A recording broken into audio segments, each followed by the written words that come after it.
ನಮಸ್ಕಾರ ಸ್ನೇಹಿತರೆ, ನಾನು ಬಂದಿದ್ದೀನಿ ನಮ್ಮ ಕೊಳ್ಳೇಗಾಲದ ಶಂಕನ್ಪುರಕ್ಕೆ. ನಮ್ಮ ಸ್ನೇಹಿತ ಸ್ವಾಮಿ ಅನ್ನೋರು ಕರೆ ಮಾಡಿದರು. ಇವರೇ ಸ್ವಾಮಿ ಅನ್ನೋರು. ನೋಡಿ, ಮನೆಗಳ ಹತ್ರ ಈ ಥರ ಮಡಿಕೊಂಡ್ರೆ ಇವಾಗ ಬೇಸಿಗೆಗಾಲದಲ್ಲಿ ಹಾವುಗಳು ಜಾಸ್ತಿ ಬರೋದು. ಇಲಿಗೆ ಕಪ್ಪೆ ಹೊಡಿಕೊಂಡು ಅದಕ್ಕೆ ಆಹಾರ ಹೊರಗಡೆ ಸಿಗಲ್ಲ, ಅದರಿಂದ ಬರ್ತವೆ. ತಂಪಾಗಿರೋ ಜಾಗದಲ್ಲಿ ಬರ್ತವೆ. ದಯವಿಟ್ಟು ಆದಷ್ಟು ಮನೆಗಳ ಹತ್ರ ಸ್ವಲ್ಪ ಕ್ಲೀನಾಗಿ ಮಡಗಿ.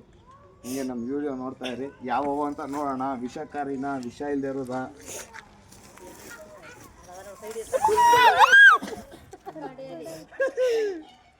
ನೋಡಿ, ಇದು ಕೆರೆ ಹಾವು. ಇದು ಬಾಲ್ದಲ್ಲಿ ಹೊಡಿತೆ. ಬಾಲ್ದಲ್ಲಿ ಹೊಡಿದ್ರೆ ವಿಷ ಅಂತಾರಲ್ಲ, ಅವೆಲ್ಲ ಸುಳ್ಳು. ಕೆರೆ ಹಾವು. ಆಮೇಲೆ ನಾವು ದುಡ್ಡುಗೋಸ್ಕರ ಮಾಡಲ್ಲ.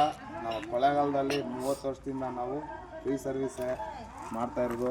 ನಾವು ಯಾರ ಹತ್ರ ದುಡ್ಡು ಕೇಳಲ್ಲ, ಏನಿಲ್ಲ. ಅವ್ರ ಖುಷಿ. ಹಂಗೆ ನಮ್ಮ ವಿಡಿಯೋ ನೋಡ್ತಾ ಇರಿ.